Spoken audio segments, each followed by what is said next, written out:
Hello friends, welcome to Amit Sharma academy. आज हम BPSC TI 3.0 के लिए ये आपका यूथ कंपटीशन की जो बुक है उसका ये पार्ट करने वाले हैं। आपका जो भूगोल कर दिया मैंने, विश्व का भूगोल और भारत का भूगोल भी हो गया इसका, और हिस्ट्री वाला पोर्शन हो गया। आज हम करेंगे जनसंख्याकरण, जो नगरीकरण है, और पर्यावरण एवं पारिस्थितिकी ईवीएस वाला, जो पीआरटी के लिए इम्पोर्टेंट है। तो ये दोनों पार्ट एक साथ करेंगे। और ये बुक मैंने बोला था आपको पूरी बुक सोल्यूशन कराएंगे, तो इसका सोल्यूशन आपको इसी में मिल जाएगा और प्लेलिस्ट बनी हुई है, आप एक बार चेक जरूर कीजिएगा। और अच्छा लगे तो प्लीज़ चैनल को सब्सक्राइब कर लीजिएगा। तो इसमें देखिए, पहला क्वेश्चन है जनसंख्या नगरीकरण में जनसंख्या में परिवर्तन के 3 मुख्य कारक क्या हैं। तो ये आपका टीआरई में आया था। तो देखिए इसमें क्या है, जन्म, मृत्यु और प्रवास, जनसंख्या के 3 मृत्यु कारण है इसमें। ऑप्शन नंबर ये बी वाला, ठीक है। और ये तीनों कारक जनसंख्या अध्ययन के क्षेत्र में महत्वपूर्ण जनसांख्यिकी मानव अध्ययन का मानव जनसंख्या का वैज्ञानिक अध्ययन है। नेक्स्ट है, कुल जनसंख्या एवं कुल क्षेत्रफल के अनुपात को क्या कहते हैं। तो देखिए आपको ये बोलते हैं सी वाला, जनसंख्या घनत्व बोलते हैं। देखिए जनसंख्या घनत्व को प्रति वर्ग किलोमीटर के आधार पर व्यक्त किया जाता है। ग्लोबल जेंडर गैप रिपोर्ट किसके द्वारा जारी की जाती है। तो ऑप्शन नंबर सी, विश्व आर्थिक मंच। तो ये आपका वर्ष 2023 में 70वां संस्करण जारी किया गया। इसमें भारत का स्थान जो है 146 देशों में 127वां है, और आइसलैंड लगातार 14वें स्थान शीर्ष पर बना हुआ है, 14वें वर्ष शीर्ष पर बना हुआ है, ठीक है। नेक्स्ट है, बिहार के गया जिले में वर्तमान जनसंख्या कितनी है। तो ये देखिए पुराना डाटा है, ये इसमें दिख नहीं रहा, और ये स्टार लगा हुआ है। तो इसमें क्या है, जो 2011 की जनगणना गया की जिले की जनसंख्या कितनी है। तो 43,91,000 थी, 41,498 थी और 18 थी। और ये गया 5वां सर्वाधिक जनसंख्या वाला जिला है, जबकि सर्वाधिक जनसंख्या वो किस में है, तो आपकी पटना में 58,38,000, ठीक है। और इस आयोग ने इसको बाहर कर दिया था क्वेश्चन। शिशु मृत्यु दर के बारे में निम्नलिखित कथनों पर विचार कीजिए। तो देखिए ऑप्शन नंबर इसका देखिए, ऑप्शन नंबर इसका सी है, केवल 2 और 3। तो ऑप्शन देखते हैं, दूसरा और तीसरा। देखिए वर्ष 1950 में शिशु मृत्यु दर 189.6 थी, और तीसरा 1919 में शिशु मृत्यु 30 थी।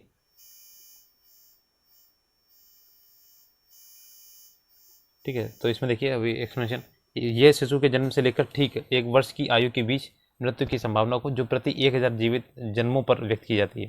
नेक्स्ट, वर्ष 1950 में शिशु मृत्यु दर जो थी 189 थी, और 19 में आपकी ये मृत्यु दर 30 रह गई, ठीक है। तो पहले ही ज़्यादा थी इसकी, और अभी इतनी फैसिलिटीज़ हो गई हैं। और registrar general of India RGI के सैंपल रजिस्ट्रेशन सिस्टम के बुलेटिन के अनुसार मध्य प्रदेश वर्ष 2019 में सबसे अधिक मृत्यु दर 48/1000 पर सबसे वाला था, ये सबसे ज़्यादा इसमें मृत्यु दर थी। देखिए निम्नलिखित में से किस राज्य में नगरीकरण सर्वाधिक है। तो ऑप्शन नंबर ए गोवा में है, ठीक है। तो देखिए नगरीकरण क्या है, 62% है। एक समान सिविल संहिता इसमें लागू है, और क्षेत्रफल के मामले में गोवा भारत का सबसे छोटा राज्य भी है, और ये सबसे छोटी समुद्री तट रेखा वाला भी राज्य है। तो देखिए जनसंख्या की वहन क्षमता किसके द्वारा निर्धारित की जाती है। तो ऑप्शन नंबर सी, सीमित संसाधन के द्वारा, ठीक है। और इसमें क्या होता है, जब जनसंख्या वृद्धि धीमी हो जाती है, फिर धीरे धीरे रुक जाती है, तो ऐसी स्थिति में पारिस्थितिकी तंत्र की वहन क्षमता और जनसंख्या की वहन क्षमता पारिस्थितिकी तंत्र के सीमित संसाधनों पर निर्भर करती है, ठीक है, निर्धारित होती है इससे। अब देखिए पर्यावरण पारिस्थितिकी, तो ऑटोमोबाइल्स के निष्कासन, ये एग्जॉस्ट का सबसे खतरनाक धातु क्या होती है। तो आपकी ये होती है शीशा होती है, लेड बोलते हैं इसे। तो ये क्या करता है, शीशा जो होती है हमारे शरीर पर प्रतिकूल प्रभाव डालता है। इसमें न्यूरोलॉजिकल और गैस्ट्रो इंटेस्टाइनल जो प्रभाव पड़ता है इसे, ठीक है। नेक्स्ट है, मानव ये गतिविधियों के कारण पर्यावरण में प्रतिकूल परिवर्तन कहलाता है। तो आपका ये पारिस्थितिकी क्षरण कहलाता है, इकोलॉजिकल डिग्रेडेशन बोलते हैं। तो इसमें क्या होता है कि पारिस्थितिकी क्षरण में से पर्यावरण, विशेष रूप से जल, वायु, भूमि के भौतिक, रासायनिक, जैविक अभिलक्षणों से अवांछित परिवर्तन से मानव आबादी, वन्य जीवन, औद्योगिक प्रक्रियाओं एवं सांस्कृतिक विरासत, भवन या स्मारक पर प्रतिकूल प्रभाव पड़ता है। नेक्स्ट है, एक सिंह युक्त गैंडा आपका कहाँ पड़ता है। तो ये असम में, ठीक है, ऑप्शन नंबर सी वाला। तो असम जो है इससे राइनो प्रजाति का सबसे बड़ा रहा है, और ये प्रमुख राज्य असम में है, और एक सिंह वाले गैंडे के लिए पहचान है। और इसमें क्या होता है, सिंह त्वचा के सिलवटों के आधार पर भूरे रंग की होती है। कांजीरंगा राष्ट्रीय उद्यान असम एक सिंह वाले के लिए प्रसिद्ध है, और इसे IUCN की लाल सूची में असुरक्षित के रूप में सूचीबद्ध किए थे, इंडेंजर्ड है। देखते हैं भगवान महावीर वन्यजीव अभ्यारण्य कहाँ स्थित है। तो आपका ये गोवा में है, ऑप्शन नंबर सी, ठीक है। तो देखिए कुछ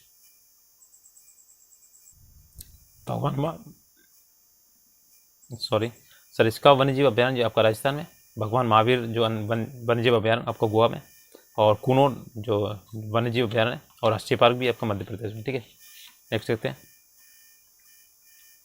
5वीं बाघ वन रिपोर्ट के अनुसार 2022 के अनुसार भारत में बाघों की जनसंख्या थी, तो ये आपका टियरी फर्स्ट में ही आया था, 3167 थी। ठीक है, और ये लेटेस्ट था इसका रिपोर्ट 2022 के अनुसार। ये आपका जो दुनिया में 70% से अधिक जंगली बाघों का निवास जो है यहाँ पे है। और भारत में बाघों का संरक्षण के लिए 1973 में प्रोजेक्ट टाइगर शुरू किया गया था। ये देश के राष्ट्रीय उद्यानों बाघों के लिए आश्रय एवं संरक्षण प्रदान करता है।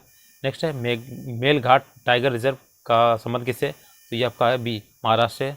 ठीक है, ऑप्शन नंबर बी देखिएगा। मेलघाट टाइगर रिजर्व राजस्थान के महाराष्ट्र के अमरावती जिले में, और अमरावती का भी नाम चेंज किया गया था, ध्यान रखिएगा।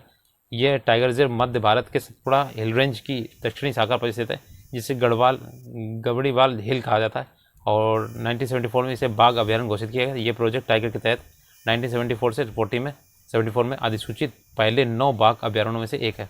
नेक्स्ट है हिमालयी भूरा भालू, एशियाई जंगली भैंसें, रेगिस्तानी लोमड़ी किसके उदाहरण हैं, तो ये आपके हैं दुर्लभ प्रजाति है, रेयर स्पीसीज है। ठीक है, तो ये भूरा भालू है, ये आपके सभी दुर्लभ हैं। दुर्लभ प्रजातियों के जीवों को प्रभावित करने वाले नकारात्मक कारकों की सक्रियता से छोटी प्रजातियां और लुप्त प्राय एवं कमजोर श्रेणी में आने लगती हैं, इसलिए इनके संरक्षण की विशेष आवश्यकता होती है। नेक्स्ट देखते हैं, निम्न में से किससे गैस की वायुमंडलीय प्रदूषक माना जाता है, तो 8 नंबर देखिएगा, सी वाला, सल्फर डाइऑक्साइड को वायुमंडलीय प्रदूषक माना जाता है। देखिए, वायु प्रदूषण में वायुमंडली में हानिकारक गैसों की मात्रा बढ़ जाती है। सामान्य रूप से carbon dioxide, carbon monoxide, sulphur के ऑक्साइड, नाइट्रोजन के ऑक्साइड, लेड इत्यादि गैसें प्रमुख वायु प्रदूषक हैं। ठीक है, ऑक्सीजन एवं आर्गन प्राकृतिक रूप से वायु के भाग हैं, अतः सल्फर डाइऑक्साइड और प्रमुख वायुमंडलीय प्रदूषक है। नेक्स्ट है आपका, किस राज्य में रक्षाबंधन में वृक्ष सुरक्षा दिवस के रूप में मनाया जाता है, तो ऑप्शन नंबर सी, ये बिहार में। ठीक है, अपने बिहार में। तो रक्षाबंधन जो होता है, इसका उद्देश्य जो होता है पर्यावरण के प्रति लोगों को जागरूक करना है। निम्न में से कौन सा जैव निम्नीकरण पदार्थ नहीं है, तो इसमें से कौन सा नहीं है, तो देखिए एल्यूमिनियम पत्री नहीं है, और ये लकड़ी रुई आपकी जैव निम्नीकरण है, जो डिग्रेडेबल हो जाती हैं। और ऐसे पदार्थ जो प्राकृतिक कारकों जैसे पानी, ऑक्सीजन, वर्षा, सूक्ष्म जीवों द्वारा आसानी से विघटित हो जाते हैं। और लकड़ी, रुई, कपास जैव निम्नीकरण है, जबकि एल्यूमिनियम पन्नी ये जैव निम्नीकरण नहीं है। नेक्स्ट है, वह जानवर जो मुख्यतः मांस खाता है, निम्न में से कौन सा है, तो ये आपका कार्निवोरस होता है। ठीक है, ऑप्शन नंबर बी वाला। देखिए, ओमनीवोरस होता है जो सर्वाहारी होते हैं, मांस भी खा लेते हैं और शाकाहारी भी होते हैं। हरिवोरस जो है तो केवल शाकाहारी होते हैं सिर्फ, तो ऑप्शन नंबर इसका बी हो जाएगा। नेक्स्ट है, निम्नलिखित में से कौन सा समुद्री जैव विविधता के दृष्टिकोण से दुनिया का सबसे समृद्ध क्षेत्र है, जिसमें ज्वारनदमुख, समुद्र तट, निकट तटीय पर्यावरण के जंगल, समुद्री घास, प्रवाह भित्तियाँ, नमक, दलदल और मैंग्रोव के साथ 21 द्वीप शामिल हैं, तो ये आपकी है ऑप्शन नंबर ए, मन्नार की खाड़ी बायोस्फीयर रिजर्व है। ठीक है, देखिएगा। और इसमें क्या है, इस जीवमंडल का क्षेत्र श्रीलंका के आगे भारत के दक्षिणी पूर्वी तट पर 1,50,000 हेक्टेयर के क्षेत्र में फैला हुआ है। ठीक है, सॉरी 10,50,000 ये। और जीवमंडल आरक्षित क्षेत्रों में 21 द्वीपों के साथ नदमुखों, समुद्री शैवाल युक्त समुदाय, समुद्री घटक और आपके समुद्री घास, प्रवाल बेटियाँ, खारे दलदल और मैंग्रोव वन शामिल है। और खाड़ी के 3600 पौधे और जानवरों की प्रजातियां में विश्व स्तर पर लुप्त प्राय जो समुद्री गाय है, डुगोंग और 6 मैंग्रोव प्रजातियां प्रायद्वीपीय भारत में स्थानिक हैं। नेक्स्ट है गैंगेट डॉल्फिन है, उससे संबंधित कथन देखिए, तो ऑप्शन नंबर इसमें देखिए डी वाला, सभी सही है इसके। देखिए, गंगा नदी में डॉल्फिन को IUCN की रेड लिस्ट में लुप्त प्राय के रूप में वर्गीकृत किया गया। इसमें कोई क्रिस्टलीय नेत्र लेंस नहीं होते हैं जो इसे प्रभावी रूप से अंधा बना देती है, और ये इकोलोकेशन का प्रयोग करके आगे बढ़ती है और शिकार करती है, और इसे भारत की राष्ट्रीय जलीय जीव के रूप में घोषित किया गया 2009 में। ठीक है, 1972 में इसे उसमें एंडेंजर्ड लिस्ट में डाला गया था, और ये दृष्टिहीन होती है शिकार करने के लिए, इसके आगे इकोलोकेशन अर्थात पराश्रव्य ध्वनियों का उपयोग किया था, और 2009 में इसे भारत सरकार द्वारा राष्ट्रीय जलीय जीव मान्यता दी गई थी। नेक्स्ट देखते हैं, सुर्खियाँ बटोरने वाले लिस्बन घोषणा इकाई किस इकाई के संरक्षण से संबंधित है, तो ऑप्शन नंबर देखिए सी, महाराष्ट्र। देखिए इसमें क्या है, संयुक्त राष्ट्र महासागर सम्मेलन 2022 में लिस्बन घोषणा पत्र हमारा महासागर हमारा भविष्य हमारी जिम्मेदारी को सर्वसम्मति से अपनाने के लिए संपन्न हुआ था। 150 से अधिक देश समुद्री आपातकाल से निपटने के लिए विज्ञान और आधारित नवीन कार्यों को बढ़ाने का सहमत हुए थे। अब देखिए 10 कैप्टिव नस्ल एशियाई विशालकाय कछुए मैनोरिया एमिस मुख्य भूमि एशिया में सबसे बड़ी कछुआ प्रजातियों में से एक है। हाल ही में भारत के किस राष्ट्रीय उद्यान में छोड़े गए थे? तो ऑप्शन नंबर ए नतांगकी राष्ट्रीय उद्यान, ठीक है। और ये आपका इसमें एक्सप्लेनेशन पर देखिए, ये क्या है, 10 कैपिटल नस्ल एशियाई विशालकाय जो है मनोरिया एमिस मुख्य भूमि एशिया में सबसे बड़ी कछुआ प्रजातियों में से एक है। भारत के नतांगी राष्ट्रीय उद्यान में छोड़े गए थे। नतांगी राष्ट्रीय उद्यान उत्तर पूर्व भारत में नागालैंड राज्य का एकमात्र राष्ट्रीय उद्यान है। स्थानीय क्षेत्रों में आम लोग इसे इंटकी कहते हैं। 1975 में नागालैंड राज्य सरकार द्वारा नातांगी रिजर्व फॉरेस्ट को वन्यजीव अभ्यारण्य घोषित किया गया और वर्ष 1993 से राष्ट्रीय उद्यान बनाया गया था। नेक्स्ट देखते हैं, किस राज्य सरकार ने भारत में गिद्धों के संरक्षण के लिए राष्ट्रीय कार्रवाई द्वारा प्रस्तावित गिद्ध संरक्षण के लिए राज्य स्तरीय समिति का शुभारंभ किया? तो ऑप्शन नंबर ए है तमिलनाडु, ठीक है। देखिए, तमिलनाडु सरकार द्वारा ने भारत में गिद्धों के संरक्षण के लिए राष्ट्रीय कार्रवाई द्वारा प्रस्तावित गिद्ध संरक्षण के लिए राज्य स्तरीय समिति का शुभारंभ किया है। तमिलनाडु राज्य सफ़ेद पीठ वाले गिद्धों, लंबी चोंच वाले गिद्धों और लाल सिर वाले गिद्धों की मेजबानी करता है। IUCN द्वारा ये गंभीर रूप से संकटग्रस्त के रूप में सूचीबद्ध है। नेक्स्ट, केरल की शांत घाटी संरक्षित है, क्यों? तो ये देखिए, आप ऑप्शन ए है इसमें लिखा हुआ है। देखिए, इसमें पौधे और जानवरों की बहुत ही दुर्लभ प्रजातियाँ पाई जाती हैं। ऑप्शन नंबर ए, ठीक है। एक्सप्लेनेशन देखते हैं इसे। केरल की शांत घाटी जो है पौधों और जानवरों में बहुत ही दुर्लभ प्रजातियाँ हैं। यहाँ पर देखिए 41 प्रजातियाँ स्तनधारी है और पक्षियों की 175 प्रजातियाँ, तितलियों की 164 हैं और सरीसृप की 49 हैं, उभयचर की 47, पतंगों की 400 से अधिक प्रजातियाँ हैं। और यहाँ पर शेर की पूँछ वाला मकॉक बंदर पाया जाता है जो यहाँ की स्थानीय प्रजाति है। और इरुलास, कुरुम्बा, मुदुगास और कुट्टनैकर यहाँ के प्रमुख जनजातीय समूह हैं। 1914 में साइलेंट वैली क्षेत्र में जंगलों को आरक्षित क्षेत्र, 1984 को राष्ट्रीय उद्यान घोषित किया गया था। नेक्स्ट है, भारत सरकार द्वारा पर्यावरण और वन की सुरक्षा के लिए किस वर्ष NGT नेशनल ग्रीन ट्रिब्यूनल की स्थापना की गई थी? तो आपका 18 का हो जाएगा, पहला वाला 2010 में की गई थी, ठीक है। और 18 अक्टूबर 2010 में ये अधिनियम बना था। और ये पर्यावरण संरक्षण एवं वन संरक्षण, प्राकृतिक संसाधनों सहित पर्यावरण से संबंधित मामलों के प्रभावशाली और त्वरित निपटारे के लिए की गई थी। वर्तमान में जस्टिस प्रकाश श्रीवास्तव NGT के अध्यक्ष हैं। NGT का मुख्यालय नई दिल्ली में स्थित है। नेक्स्ट है, निम्न में से कौन सा स्वस्थान है इन सीटू संरक्षण के अधीन शामिल नहीं है? देखिए कौन सा नहीं है, वनस्पति उद्यान आपका शामिल नहीं है। बाकी देखिए राष्ट्रीय उद्यान है और वन्यजीव अभयारण्य। इन सीटू में से होता है कि आपके उसी जगह पे जो आवास बनाए जाते हैं, इंस्टीट्यूट में आवास में संरक्षित क्षेत्र बनाकर संरक्षित किया जाता है। इसके अंतर्गत राष्ट्रीय उद्यान, अभ्यारण्य, वन्यजीव जो बायोस्फीयर रिजर्व हैं, जबकि परास्थानीय जो एक्सटीट्यूट होता है संरक्षण पद्धति में प्रजातियों को उनके प्राकृतिक आवास से बाहर निकालकर एक विशेष क्षेत्र में रखा जाता है जहाँ इनकी रक्षा एक देखभाल होती है। जैसे इसमें कौन आते हैं, वनस्पति उद्यान, वन्यजीव सफारी पार्क और जीन बैंक और बीज बैंक, ये सभी आते हैं। रामसर सम्मेलन किससे संबंधित है? तो ये आपका आर्द्रभूमि वेटलैंड्स, और ये आपका 2 फरवरी 1971 ईरान में हुआ था, रामसर में।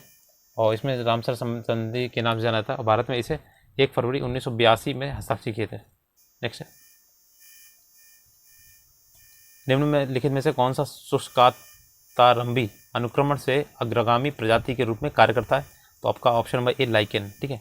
देखिए लाइकेन जो होता है ये आपका लाइकेन वायु का प्रदूषण होता है और शुष्कातारंभी अनुक्रम शुष्क भूमि में शुरू होता है और समशुष्क स्थिति प्राप्त होने तक जारी रहता है। दोनों अवस्थाओं में समशुष्क अवस्था समान है, अर्थात ना तो बहुत शुष्क और ना ही बहुत आर्द्र। यहाँ का समुदाय पर्यावरण के साथ निकट समावस्था में होता है। नेक्स्ट, भारत में मीथेन का मुख्य स्रोत क्या है? तो ऑप्शन नंबर सी देखिए, धान का खेत आपका मीथेन का होता है, इसमें मीथेन निकलती है। और मीथेन तेल जो होता है कोयला गैस के निष्कर्षण प्रसंस्करण की प्रक्रिया के दौरान जीवाश्म ईंधन के दोहन के माध्यम से भी निकलता है। SO2 देखिए प्रदूषण सूचित होता है, तो ये आपका सी है लाइकेन द्वारा, ठीक है। और इसमें क्या होता है, इसमें इसकी एकांतता अधिक होने पर सल्फर के ऑक्साइड का निर्माण होता है। SO2 जब ज़्यादा होती है तो लाइकेन द्वारा वायु प्रदूषण के अच्छे सूचक लाइकेन SO2 के प्रति संवेदनशील होते हैं और ये SO2 की अधिक सांद्रता में मर जाते हैं, इसलिए वे उन क्षेत्रों में नहीं पाए जाते जहाँ SO2 की सांद्रता अधिक होती है। नेक्स्ट है, सलीम अली पक्षी अभ्यारण्य कहाँ है? तो आपका ऑप्शन नंबर ई देखिएगा, ये आपका गोवा राज्य में, ठीक है। और दुर्लभ प्रजाति के पक्षी यहाँ पाए जाते हैं। इस अभ्यारण्य का नाम भारतीय पक्षी वैज्ञानिक सलीम अली के नाम से रखा गया। IUCN का मुख्यालय कहाँ है? तो ये देखिए आपका स्विट्जरलैंड में है, ऑप्शन नंबर ए, ठीक है। और इसकी स्थापना 1948 में की गई थी। इसका मुख्यालय स्विट्जरलैंड में से और इसके द्वारा पौधों की जानवरों की सबसे के संबंध में रेड लिस्ट जारी करता है। नेक्स्ट है, एक पोषी स्तर से दूसरे पोषी स्तर में कितनी ऊर्जा का अवशोषण होता है? तो ऑप्शन नंबर बी 10%। तो ये लिंडमैन ने दिया था 10% का नियम। प्रत्येक पोषी स्तर में ऊर्जा की मात्रा कम होती जाती है क्योंकि एक परितंत्र में खाद्य श्रृंखला को इंगित करता है। नेक्स्ट है, श्वसन मूल किसमें पाए जाते हैं? तो ऑप्शन नंबर डी है, उपरोक्त में से एक से अधिक। तो देखिए श्वसन मूल जलोद्भिद और लवणोद्भिद दोनों में पाते हैं, जल में और लवणों में, उद्भिद में नहीं होते। ये पौधे उन स्थानों पर पाए जाते हैं जहाँ जमीन में ऑक्सीजन की मात्रा बहुत कम या ना के बराबर होती है। इन पौधों की जड़ों के कुछ भाग जमीन के बाहर आते हैं, वे श्वसन में मदद करते हैं, इन्हीं को श्वसन मूल कहते हैं।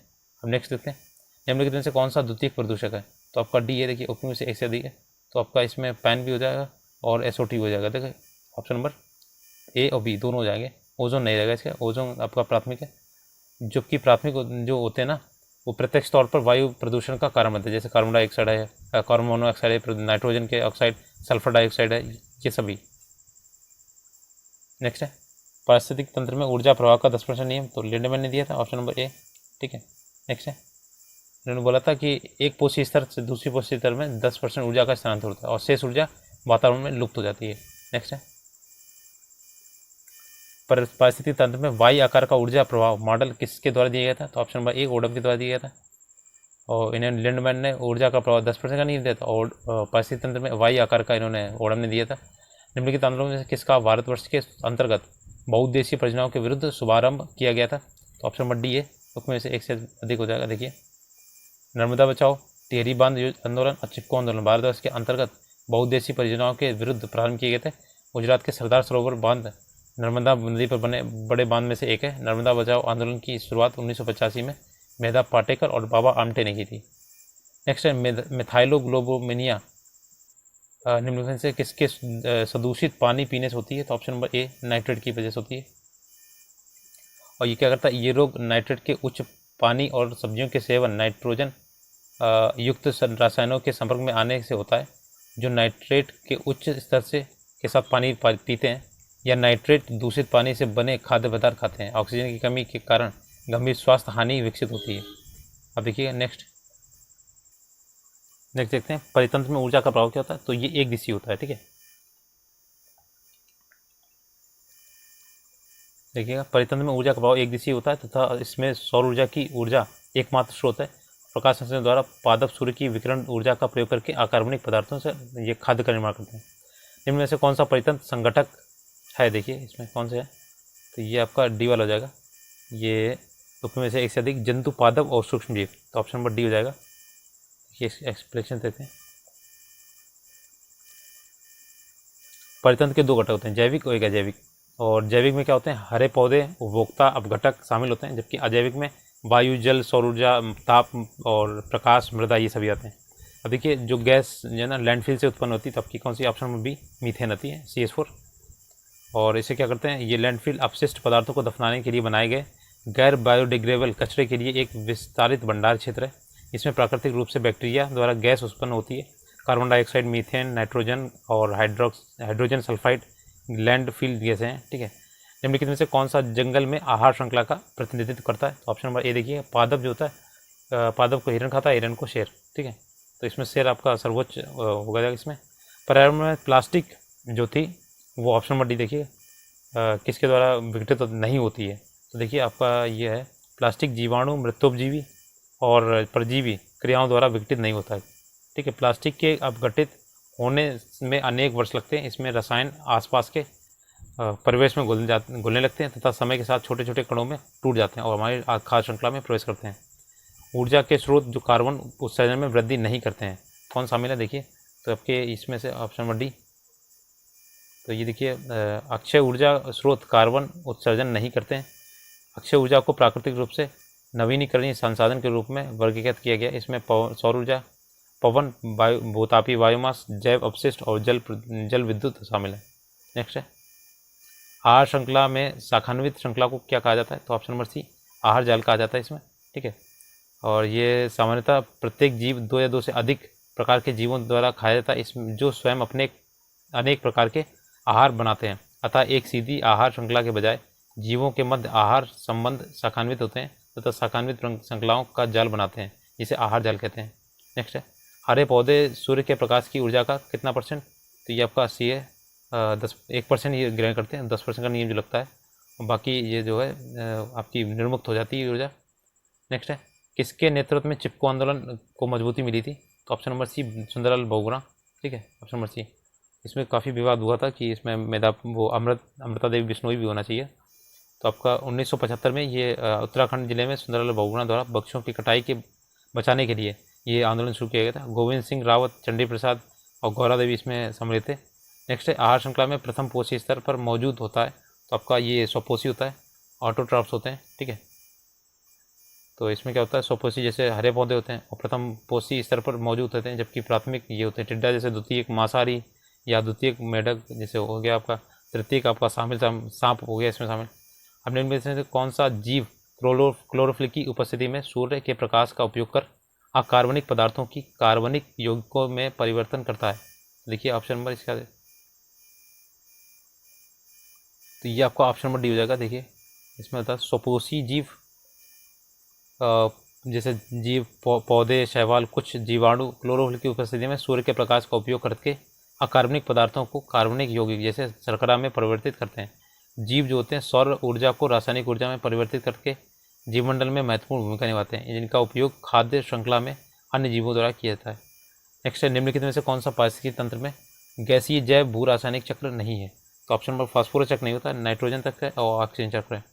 फास्फोरस चक्र पारिस्थितिकी तंत्र में गैस जैव भू रासायनिक चक्र नहीं है, क्योंकि फास्फोरस पर चक्र लंबी व छोटी अवधि के होते हैं। कोशिका विकास में ये एक आवश्यक तत्व है। गैसीय चक्र में कार्बन, हाइड्रोजन, ऑक्सीजन जैसी गैसें शामिल होती हैं। नेक्स्ट है, फास्फोरस अवसादी जैव भू रासायनिक चक्र है। इसके अनुसार देखिएगा, फास्फोरस की गति स्थलीय, स्थलमंडल, जलमंडल और जैवमंडल में होती है, और इसके प्रमुख भंडारण क्षेत्र स्थलमंडल है। तो ये आपका ये कंप्लीट हो गया। इसके बाद आपका जो संविधान और राज्य व्यवस्था वाला होगा वो अगला पार्ट देखेंगे। तो आपको पीडीएफ चाहिए तो आप टेलीग्राम ग्रुप ज्वाइन कीजिएगा, लिंक आपको डिस्क्रिप्शन बॉक्स में मिल जाएगा। बाकी इसकी जो प्लेलिस्ट बनी हुई है चैनल पे एक बार विजिट कीजिएगा, और अगर अच्छा लगे तो प्लीज़ चैनल को सब्सक्राइब कर लीजिएगा। धन्यवाद।